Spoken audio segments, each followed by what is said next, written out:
jërë ngeen jëf mbokk yi ñuy seetaan ci Sokone TV tey jii nii nag ñu ñëw ci région de Fatick département bu Foundiougne waaye ci commune bu Nioro Alassane Tall bi ñu ñëwee nag seen émission carte sur table Makayre Ndiaye di koy def ñu jàkkaarloo ak ki nga xam ne day yëngatu ci développement di yëngatu ci politique waaye askan wi di koy bàyyi xel bu baax a baax turam Souleymane Ba la tudd monsieur Ba ñu bàyyi la nga nuyonteeg askan wi ñuy ñëw na xuus ci li nga xam ne mooy laaj yi nga xam ne carte sur table dana tegu ci table bi askan wi yëpp mën see jëriñu. waaw jërëjëf monsieur Ndiaye maa ngi lay nuyu di la gërëm di la sant man la Souley Ba juddu ci en 1969 à Sokone donc maa ngi fii dëkk si sama dëkk Kër Yoro Diop maa ngi jàngee Sokone foofu laa defee sama école primaire ma dem CM bu Serigne Bassirou Mbacké bu Ndorong Kaolack lycée Valdiodio Ndiaye fa laa amee sama bac ci laa doog a génn dama bitim réew donc sama parcours à un moment donné def naa ko bitim réew mais après en 2012 laa ñëw ci Sénégal. d'accord monsieur Ba est-ce que à part njàng mi ndax am na yeneen activités yoo xam ne yaa ngi ko doon def moo xam ci wàllu càmm wala mbay wala yeneen. waaw en fait ba may jàng aussi donc comme man ba doomu baadoolo la Kër Diop laa dëkk ay pël lañ donc chaque année bu fekkonte ne bu école tëjee rek ci càmm gi laa doon nekk donc dama mos di sàmm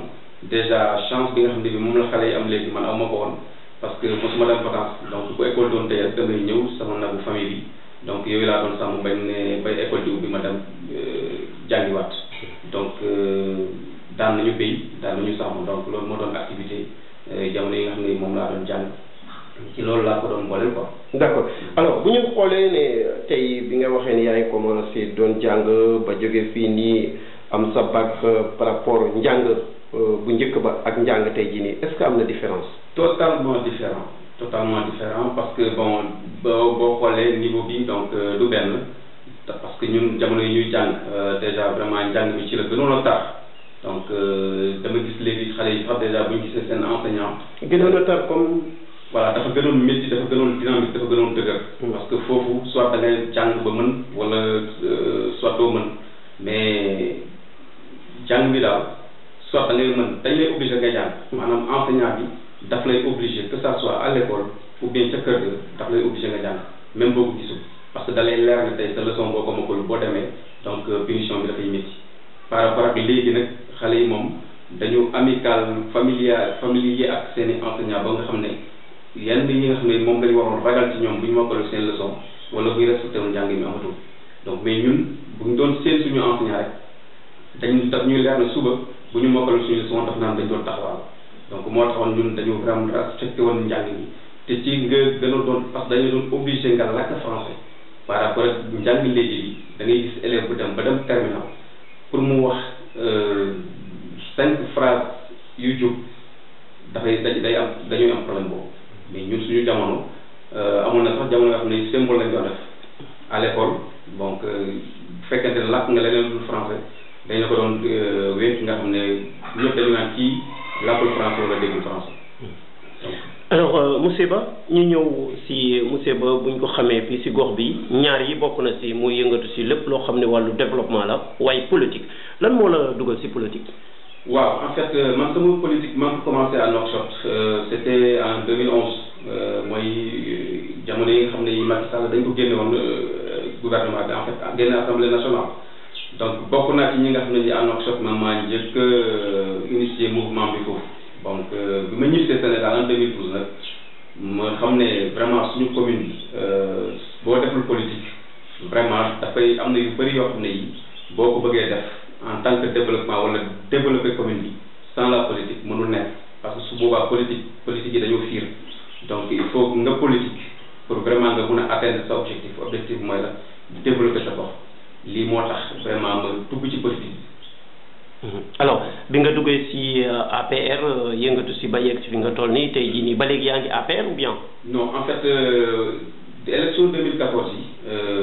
ba 2014 maa ngi APR bon bi ma ñibbisee aussi responsable bi nga xam ne moo fi nekk dama ñëw rangé wu ci ginnaaw donc vraiment jàpp ne fas yéene si jàpp ak moom liggéey ak moom mais bu ñu demee ba 2014 nga gis ne vraiment ñi nga xam ne ñoo nekk ci commune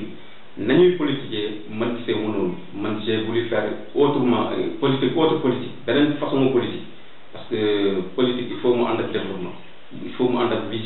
faut mu ànd ak objectif boo xam ne bii njeexital bi dafay njëriñ askan bi mais càggal na njeexital boo xam ne bii yow lay jëriñ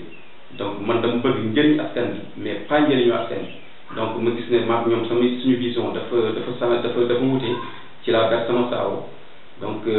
ci def ci beneen parti parce que def naa 2014 ba 2015 dama teg politique bi mais Issa Sall bi nga xam ne bii moo nekkoon pur donc par des canaux interposés ci la ma coopté man dama am vision dama am objectif donc bi ma wooloo ma ñëw ñu toog waxtaan ma gis ne suñu vision ak suñu objectif benn la ci laa commencé di liggéey ak moom. alors si biir loolu nee nga APR nga nekkoon après bi nga demee gis yenn responsable yi seen doxalin ak ni ñuy dundeek askan wi bokkut ak li nga xam ne yow moom nga bëgg si nga génnee mais bi ngay génn ndax da nga bind ab bataaxal ne damay génn wala da nga def sa benn point de presse ne da ngay génn wala verbalement da nga leen woo ne leen bàyyi na. waaw en fait dafa am responsable fi nekk yoo xam ne dama doon liggéey ak ñoom donc ba may ñëw ci engagé wu sama kàddu laa joxewoon donc bi ma demee bay génn aussi dama leen taaj wax ak ñoom wan leen ne nag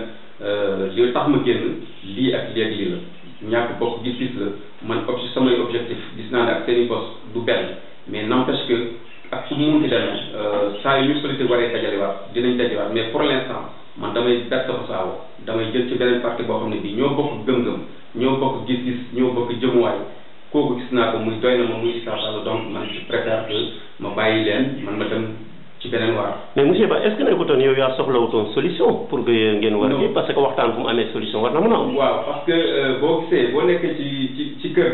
tout le temps yenn décisions yi bu ñu koy jël bu ñu la contacter te gis naa ci sama man bon en fait ëppuñ ma xam-xam ñi jiite fii gënuñ ma intelligent. ah bon am na bien sûr. parce que bu dee njàng ñi fi nekk responsable politique yëpp man maa leen gën a njàng maa leen ëpp njàng bu dee expérience maa leen ko ëpp ci gis-gisu doomu adama xam doomu adama amaan na ñoo ma ëppoon expérience politique ci gox bi parce que ku la njëkkal reer wala reeri donc commune bi. est-ce que ëppale wuñ la aussi ay nit aussi. bon en fait d'une part nit yi d'accord mënoon naa ne comme dama xawoon naa gëj Sénégal bi ma ñibbisee il fallait que ñoom ëppale nit mais problème bi di woon problème mu nit mais problème mu gis-gis la objectif man dama amoon gis-gis am objectif su fekkente ne yaa ngi ànd ak nit ki bokk leen jëmuwaay wala bokk leen gis-gis ànd boobu du mën a nekk te du mën a continuer donc moi j'ai voulu être vraiment sérieux avec moi-même avec mes idées moo tax ma taaj leen na ma ko wax woon bi ma ñëwee ne leen maa ngi nii ñibbisi naa fas naa yéene rangé wu seen ginnaaw ñu toog liggéey noonu laa leen taajaatee ne leen nag wax dëgg yàlla gis-gis yi moom wuute na bokkatuñu gis-gis man ni ma gisee ak ni ngeen gisee du benn donc vraiment je préfère que maa donc nii la mais du càggal ne dañ ma ëpp ni loin de là gis-gis la woon objectif ak ambition donc ambition bi mooy développer sa commune gis-gis mu mooy naka ngay def ba développer sa commune objectif bi mooy vraiment intérêt askan bi tax la jóg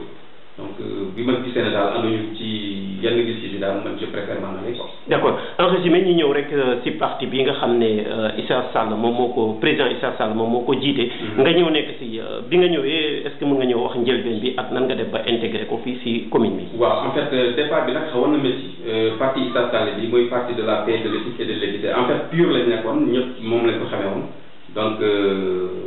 ma ñëw commencé gëm ko ñëw de bon amoon naa ay nit.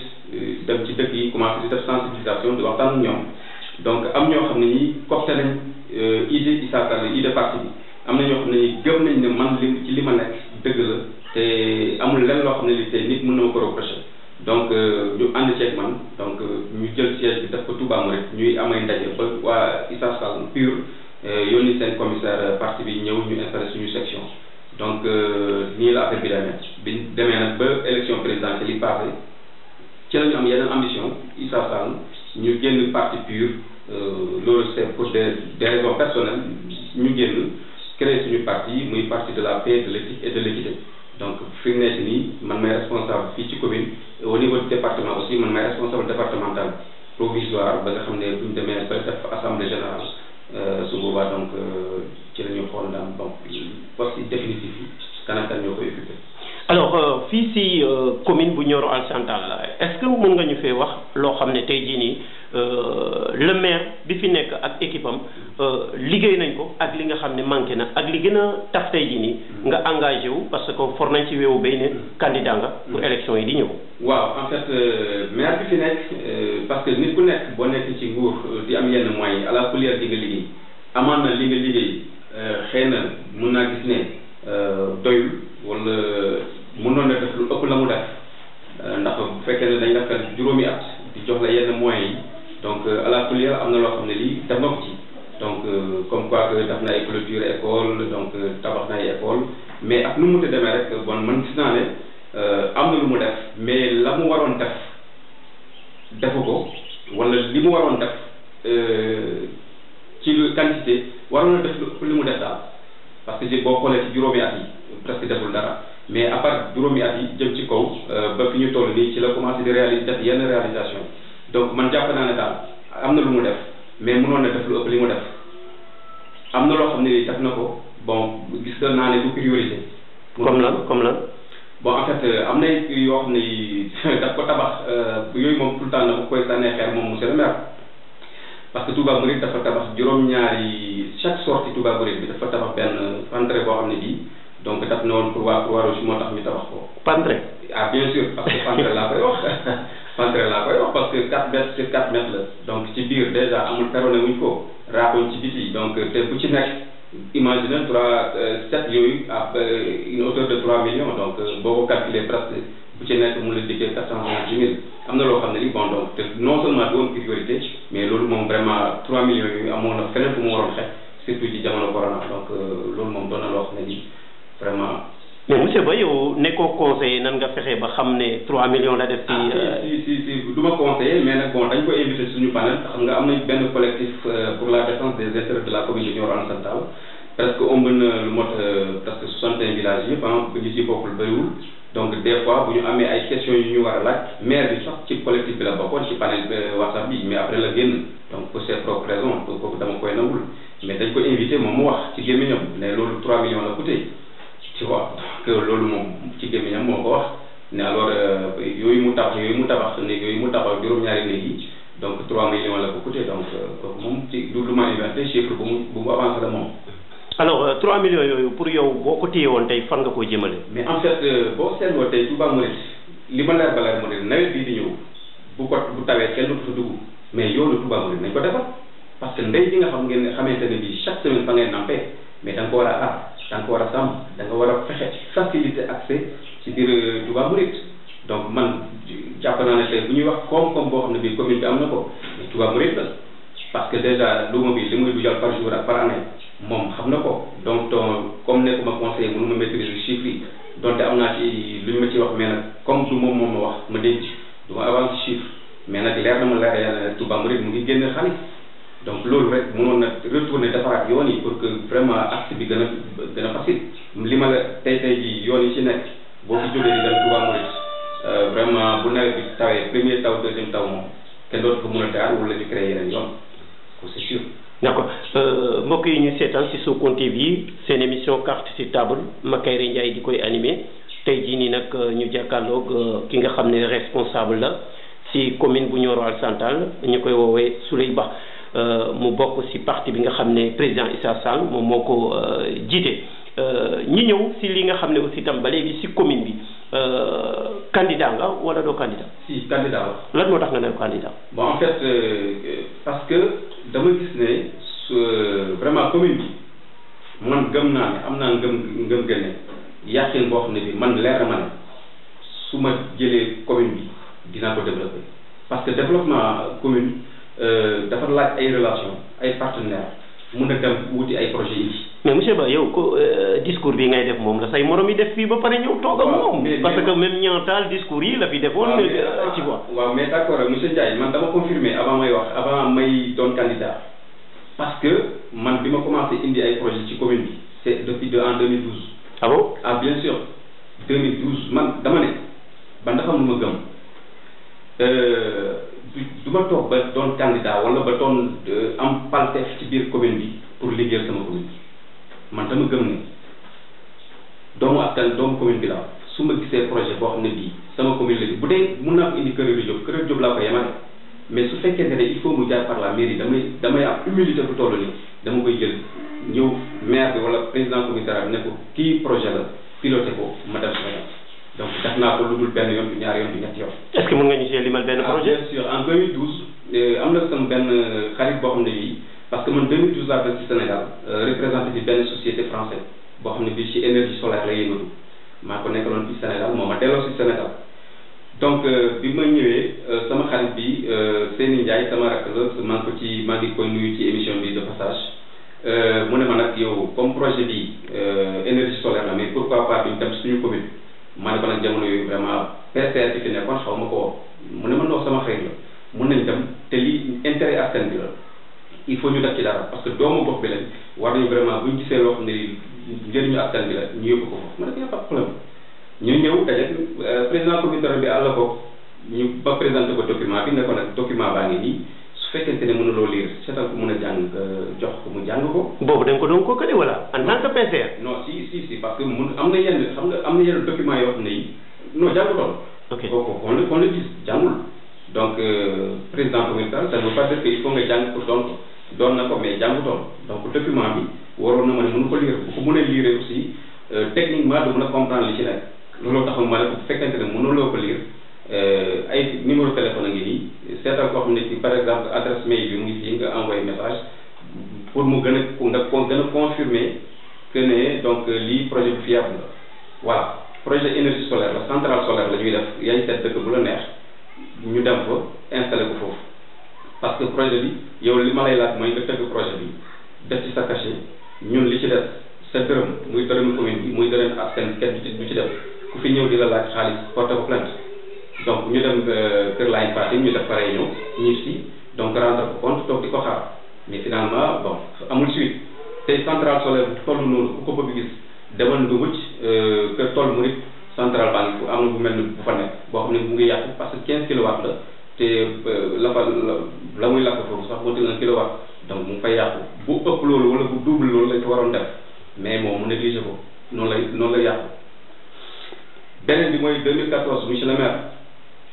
maa ngi koy nuyu de passage 2014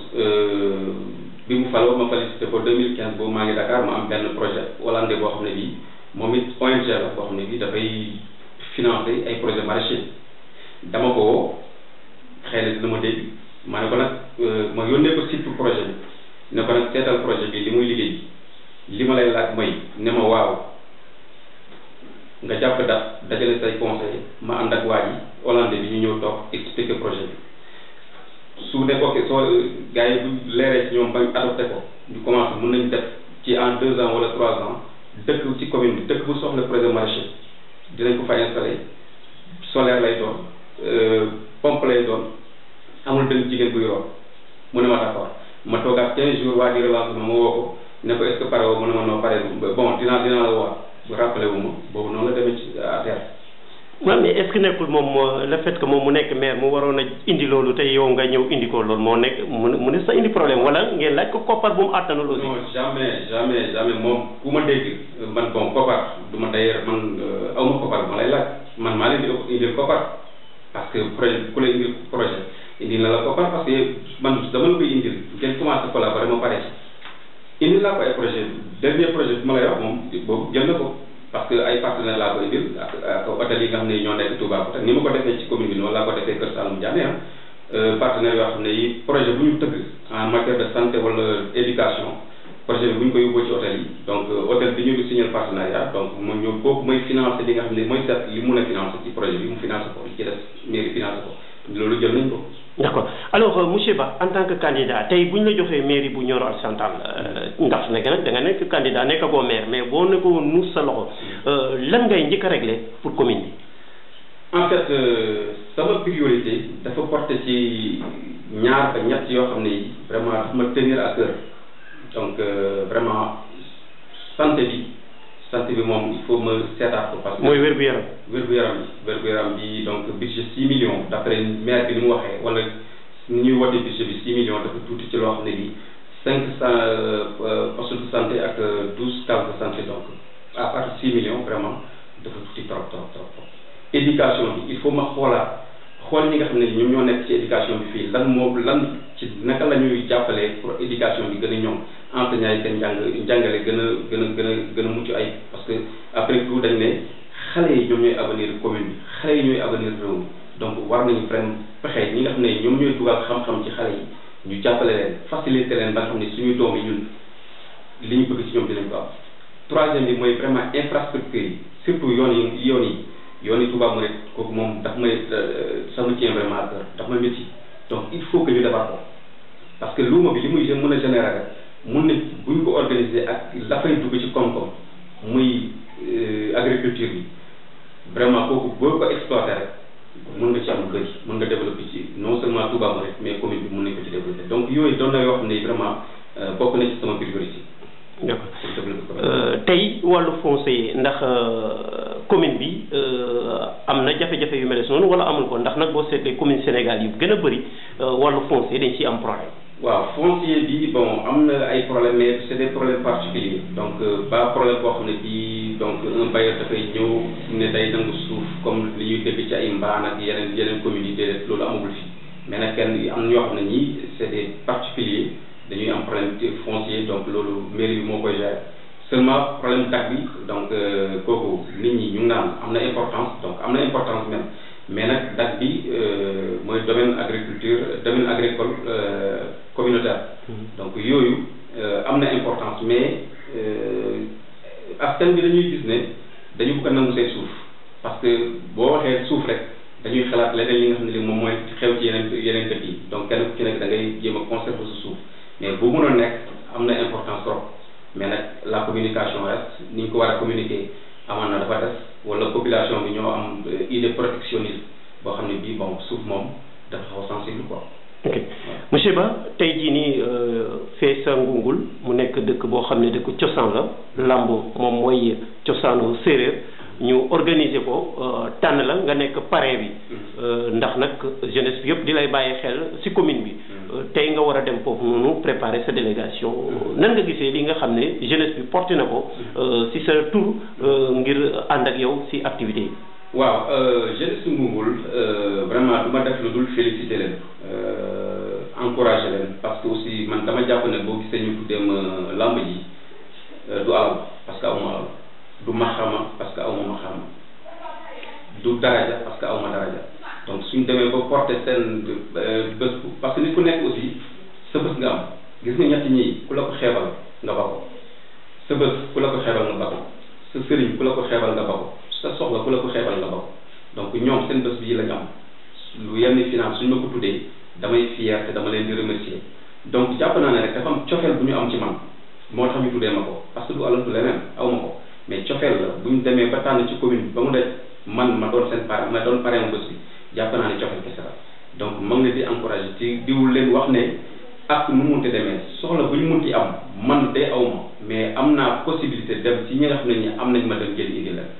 nit ki nag da ngay dem wuti léeg-léeg nga am léeg-léeg nga ñàkk mais nag moo tax man sama politique du ma di kenn du ma naan la dinaa la defal nangam wala dinaa la defal nangam soo ma waxee sa soxla dinaa la d'accord dégg naa ko dinaa ci def lépp loo xam ne ni mën naa ko donc jeune su Ngungul ak nu munte demee ñoom lépp loo xam ne ni ëllëg aussi soxla na yaakaar nañ ne seen soxla bii bu ñu ma ko waxee dina faju y a pas de problème bu ñu hésité man su boobaa am naa possibilité dem fam ki nga xam ne ñoom ñooy joxe ma indil leen ko jox leen ko su fekkente ne yàlla def na affaire boobu ànd. alors tey ñi nga xam ne ñu ngi lay déglu si chaîne bi nga xam ne mu nekk Sokone TV te di lay bàyyi xel nekk si commune bi lan nga leen di wax ak fan la ñuy jaar pour mun a ñëw liggéey ak yow. waaw en fait loolu moom vraiment dafa yomb am na koo xam ne ci mooy vraiment sama lépp mooy yore sama lépp mooy monsieur Seyni Ndiaye donc sama frère la et en même temps sama collaborateur la donc moom defe naa ne commune bi ñu ko ci xam bëriwul parce que daan na ci yëngatu donc fi mu nekk nii moom développement bi la gën a prioriser ci kaw politique bi Seyni Ndiaye donc mu ngi fii ci kër Babou Ndiaye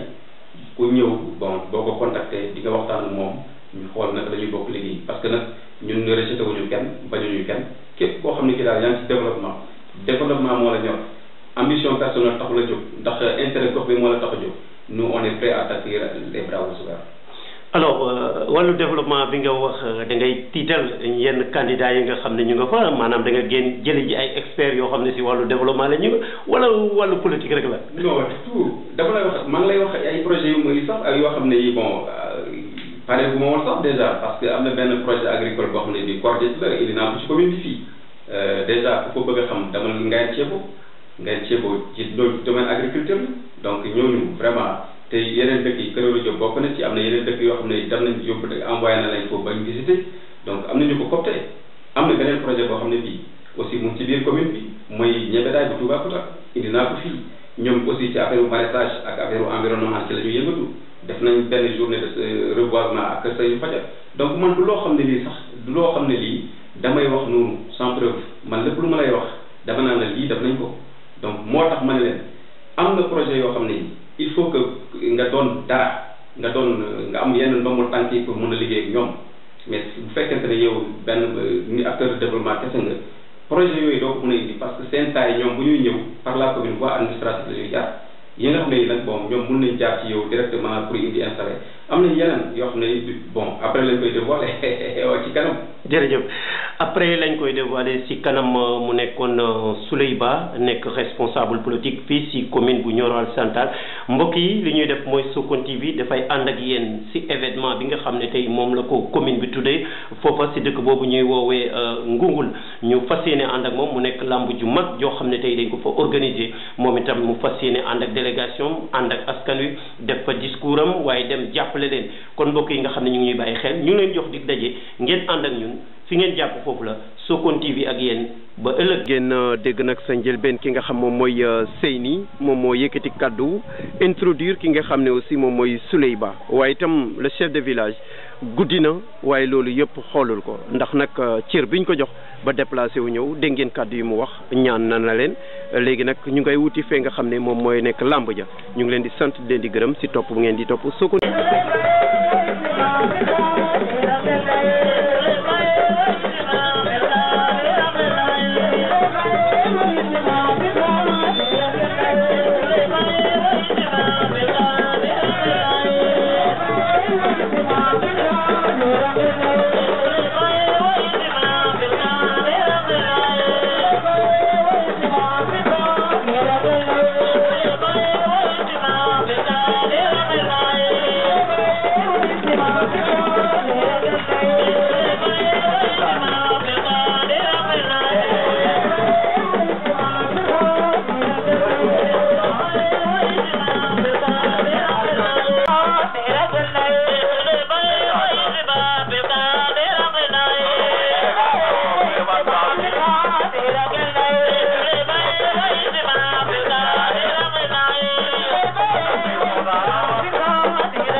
di nuyu ñëpp ñu fi fekk di jiital suñu borom dëkk di rafetlu jotaay bi di sant yàlla ba ngeen jëlee mbir mi tuddee ko Souleymane moom la ñu ànd ak mu ànd ak délégation bu am importance ñu bëgg leen di présenter ci délégation boobu ñu ngi ci ànd ak suñu benn mag responsable politique ci arrondissement Toubacouta mu nekk ci biir commune de Toubacouta ñu koy wax Moussa Seydi moom moo nekk nii fédément bi càmmoñ ñu ànd ak bi ñuy wax Babacar Ndiaye moom it mu nekk responsable politique ci commune de Nioro Alassane ñu ànd ak suñu mbokk bu dynamique ñu koy wax Daouda Gaye moom it responsable politique la ci Passy Djémou ñu ànd ak ñuy wax Seydou Gaye Cheikh Gaye moom it mu nekk Kër Serigne Xoja ñu ànd ak ci délégation boobu ba léegi Ibou Fall bi nekk Simon ñooñu lañ ànd ak ci délégation bi ak suñuy mbokk jigéen ñi aussi ñu leen di gërëm bu baax ñuy jox kàddu gi nag suñu mag doyen Moussa Seydi bi nga xam ne moom lañ àndal bu jógee Toubacouta ñu koy jox kàddu gi. Merci beaucoup. Asalaamaaleykum wa rahmatullah. xam naa ne affaire bi dina ko mais vraiment maa ngi sant ñëpp di gërëm ñëpp man nag Toubacouta laa dëkk am na doomu Toubacouta yu fi toog man maay Moussa Seydi aw ma doole mais Toubacouta lépp lu fa yëngu ci mbañ mañ la man maay bañ man maay joxoñ ko fa nekk ne foofu defoo fi dara li may wax ko amul waa Toubacouta ngi nii toog di may dégg am na ku ma jàkkaarloo commune Nioro nag ak commune Toubacouta benn la amul frontière man suma jabar Kër Sambare laa ko jël bon bu ma bëggul commune Nioro nga xam ne jaam la te commune Nioro kenn ëppale wu ko su ma demee kër maama sumay doomu bàyyi ñoo fa nekk ak sumay doom bàjjen muy waa kër Khady Diammi Fat Diammi Abdou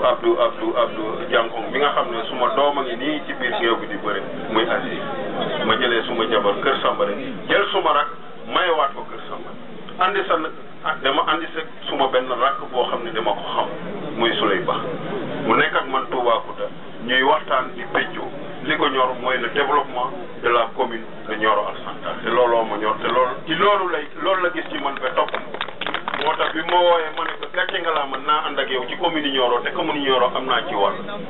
ñun li ñu ñor mooy le développement on n'est pas là pour le détournement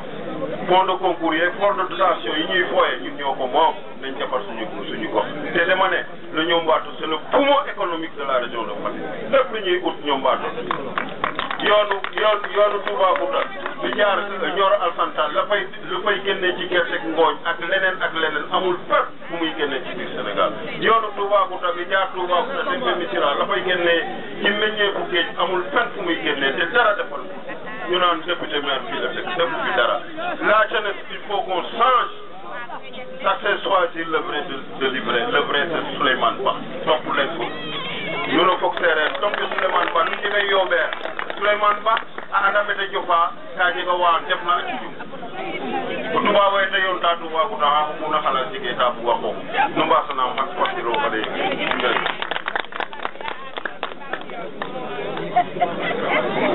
waaw asalaamaaleykum mbokki Ngungul maa ngi leen di nuyu ci nuyoo yu gën a sell di jiital ci nuyoo bi chef de village tey bi ñuy doog a yegg si mënuñu woon def lu dul dem ba këram siyaare ko mu ñaanal ñu donc njëkkee nañ ci ñu war a njëkkee di teg ci nuyoo bi imaamu dëkk bi ak mag ñi nga xam ne ñi ñooy notable ci biir dëkk bi donc ñu ngi leen di sant di leen ziar waaw di nuyoo aussi jeunesse Ngungul ak jeunesse commune Nioro Alassane Tall yëpp waaw di nuyu aussi délégation bi nga ma àndal maa ngi leen di jaajëfal bu baax a baax a baax a baax amoo seen fay yàlla moo am fay moom mooy fay donc dañ ne guddi na mais nag il faut ngeen may ma tuuti rek ma wax parce que dafa am loo xam ne lii suñ la ko jaglelee donc mënuñ koo profité noonu rek ndaxte tey commune bi yaatu na man ngeen tuddee bés bi ban su lay baax pourtant aw ma alal bu tax ngeen ma koy tuddee aw ma maqaama bu tax ngeen ma koy tuddee aw ma daraja bu tax ngeen ma koy tuddee lan moo tax ngeen tuddee ma ko parce que amaan na dafa am cofeel boo xam ne bi da ngeen ko am ci man kese sàbb démb parce que ñun ñoo fi nekkoon di foandoo donc loolu kese la te nag moo tax man bés bii mënuma ko soofantal parce que ñett ñi képp koo xam ne kii xeebal na la ko te la baax sa bés sa sëriñ ak sa soxla seen bés yi ngeen am su ngeen teggee ñëpp tuddee ma ko vraiment mënuma lu dul di leen ñaaral jeunesse Ngungul fi ngeen ko teg foofu la li may ñaan mooy nañu gën a góorgóorlu parce que nii ngeen di def nii culture bi dafa bokk ci développement wu dëkk dafa bokk ci développement wu commune kon lii ngeen di def beneen bu dëkk bu ko defee bu yàggee commune bi dina développé te lépp loo xam ne lii nag moom mooy développement commune bi man en tant que acteur de développement donc loolu mooy li nga xam ne li moom moo ma ñor ma leen di tàllal loxo pour ñun ñoo mën a ànd defar suñu commune ñun ñoo mën a ànd lépp loo xam ne lii tey ay jafe-jafe ci biir commune bi ñu faj ko loolu nag il faut que ñu ñëw taxaw man fii nga xam ne fii mooy Ngungul fii lay déclaré tey sama candidature ci élection locale yii di ñëw donc maa ngi tàllal loxo waa Ngungul di leen ñaan parce que li nga xam ne li noonu la ñu def fii dinañ wëlbatukaat dëkk ak dëkk ñu dem ci jeunesse bi ci femmes yi ci kilifa yi tàllal leen loxo dara ñoruñu lu dul li nga xam ne li moom mooy développement commune Nioro Alassane Tall donc maa ngi leen di gërëm di leen sant jërë ngeen jëf léegi nag wax dëgg yàlla lii ma indi dama ko xeeb lool xeeb naa ko lool xaw naa ci am sax kersa waaye nag buy waaxusul yoon jeexul waaxusul du jeex donc fi lii ma indi fii fanweeri junni la dama ko xeeb 150 000 vraiment xeeb naa ko parce que nit ki bu demee ba tuddee la li nga xam ne li moom mooy bësam amoo payam donc li nga xam ne li moom lay indi moom laa leen di remercier. Ok, merci Souleymane. Vraiment, Adja. waaw ñaari junne ñeenti junne juróom benn junne juróom ñetti junne fukki junne fukki junne ak ñaar fukki junne ak ñeent fukki junne ak juróom benn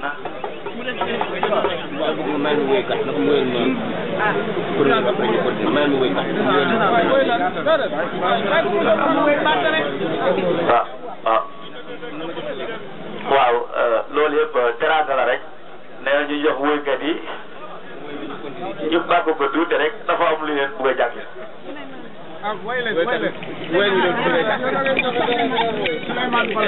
Souleymane Ba.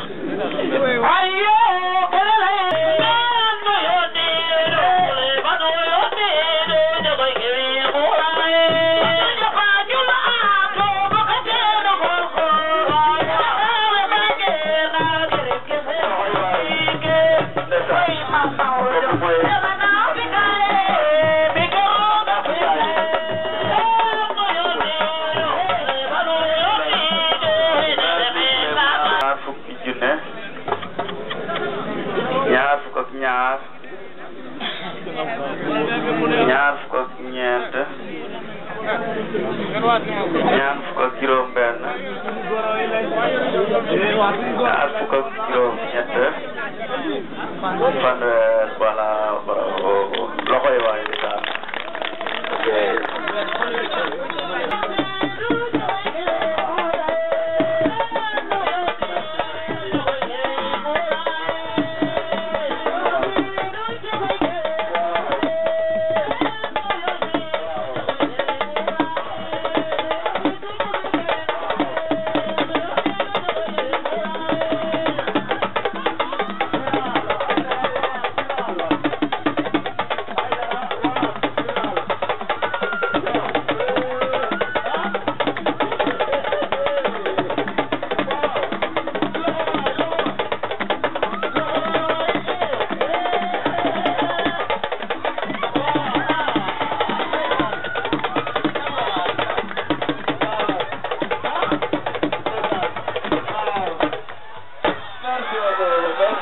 mbokki téléspectateurs yi kii di Souleymane Ba nag commune bu Nioro Alassane Tall ñi yëngatu si politique nangul nañ ko nag candidature am ndax nag profil bu baax la candidat ya fa nekk yëpp candidature am moom kenn du ko wérante ndax nag jàng na te nag dafa xereñee lool si wàllu projet ndax nag dugal na fay projet yu bëri ay projet aussi ñu rejeté leen ndax politique ay nag samp na ndëndam ngir dimbale askan wi tàllal na nag loxo képp koo xam ne doomu commune bi nga moo xam nga nekk si réew mi wala sax ba bitim réew waaye gën naa ubbi ay buntam nag ngir askan wi yëpp nag mbokk yi lii lañ leen jëlalee woon si candidat bi ñuy woowee Souleymane Ba bu Kër Yoro Diop ci àndoon ak yéen si reportage bi Makayre Ndiaye Sokone TV. pare ke koy tere ko ke andona ye den refu a Souleymane Ba ke a genin mek candidature um attention mais tadi fianda wali jaxalane o jaxala bi Souleymane Ba pare be a don 150,000 francs CFA attention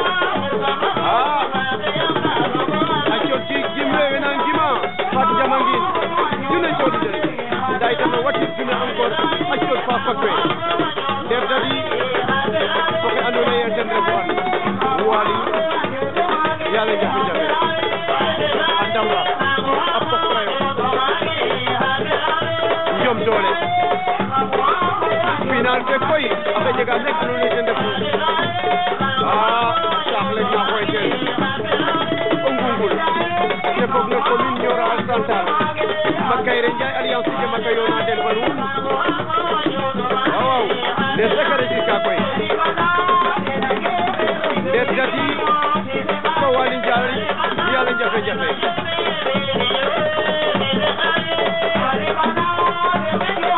wali Ndiaye dati o fugana dama ka koy dati moƴu dam ndax yaam dati tena jega no mbaponga waaw daa wali itam na xeɗe tan na defi ka de fexey waage ñak de fexey waage ñak de fexey waage ñak de